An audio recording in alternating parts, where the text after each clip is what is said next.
Thanks for visiting the patient and the weather. Today I'm meteorologist Al Peterlin. I'd like to talk about the weather health stress for July 29, 2026. This is a weather report. We keep additional graphics at TPATW. We also maintain a storefront on Amazon.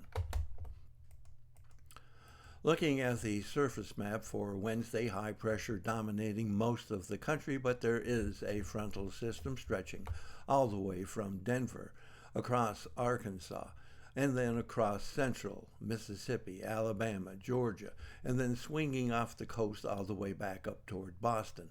Lots of unsettled weather from the Four Corners up through the high plains and Rockies.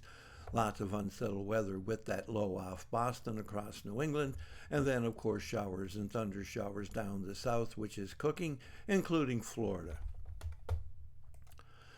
Looking at our vitality index, trying to get those locations where the combination of weather elements will have some impact, and you can see there's a lot going on here, but very spotty across the high plains, the Rockies, and up the Four Corners.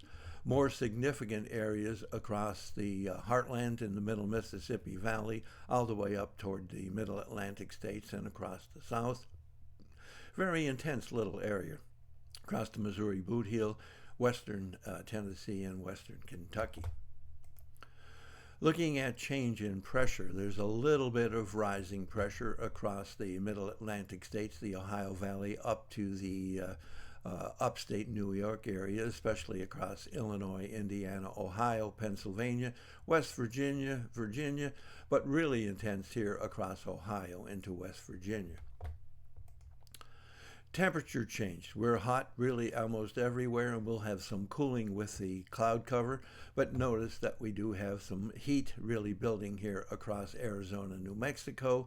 Some cooling then a little bit further north, and a little bit of cooling right here across that frontal system that will be moving through the Missouri Boot Heel area.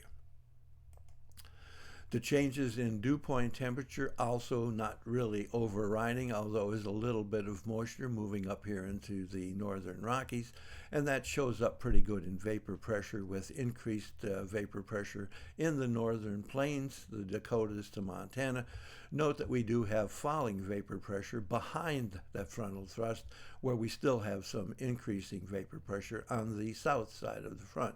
So the delineation of that front is pretty active and able to be seen looking at vapor pressure. Looking back at instability, you can see that we still have some spotty instability in the middle Mississippi Valley and across Florida, but one really intense area here from the Boot Heel into western Tennessee, western Kentucky, so another unusual area of active storms and thunderstorms. Looking at the change in oxygen availability, you'll see we have that risk of migraine across Utah into northernmost portions of Colorado, touching portions of western Wyoming, and then we do have that risk of migraine across western North Dakota and very much eastern Montana.